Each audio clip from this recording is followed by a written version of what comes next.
Lubos na ikinagulat ng ilang biyahero ang biglang pagtaas ng pamasahe ng ilang kumpanya ng mga bus na biyaheng probinsya.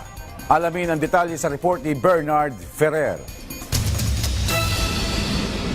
Maagang nagtungo sa PITX si Miriam at ang kanyang mister upang makakuha ng tiket pauwi ng Albay. Dito nila planong mabakasyon at gunitain ng Semana Santa. Pero nagulat si Miriam nang malaman na ang dating pamasahe na 1,200 pesos bawat individual ay tumaas na. Kasi dati, 1,200 lang to eh.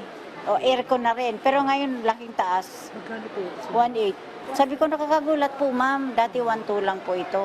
Tumas daw po ang krudo. Sa kagusto makabiyahe, wala na siyang magawa. Kailangan eh. Kahit mahal, uwi talaga kami. Makasama ko yung pamilya ko. Every year kasi ang bakasyon ko.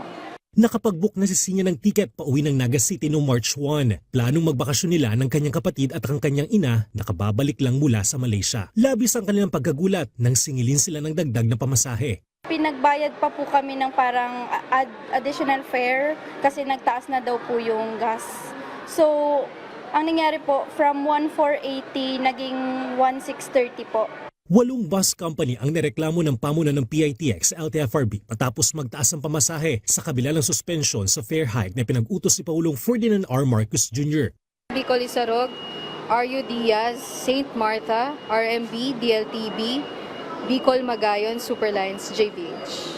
Kami naman, paulit-ulit kami nag-remind sa bus companies na nag-stop ng fare increase. So dapat walang fare increase. Nanawagan ng LTFRB sa mga bus company na huwag samantalin ang sitwasyon ngayong inaasahan ng pagdagsa ng mga pasahero. Mula March 22 hanggang March 29, mahigit 1.4 milyong biyahero na ang duman sa PITX, habang umabot sa 81.75% ng fully booked sa mga biyahe patungong Bicol Region. Samantala, inaprubahan na ng MMDA at LTFRB ang mga panuntunan para sa pagpapatupad ng carpooling system na inaasahang sisimulan pagkatapos ng Semana Santa. Ipatutupad ang carpooling bilang point-to-point service kung saan ipinagbabawal sa mga driver ang pagsasakay at pagbaba ng pasahero sa gitna ng ruta. Alinsunod din sa panuntunan, 2 biyahe lamang bawat araw ang papayagan sa bawat sasakyan, isa sa umaga at isa naman sa gabi.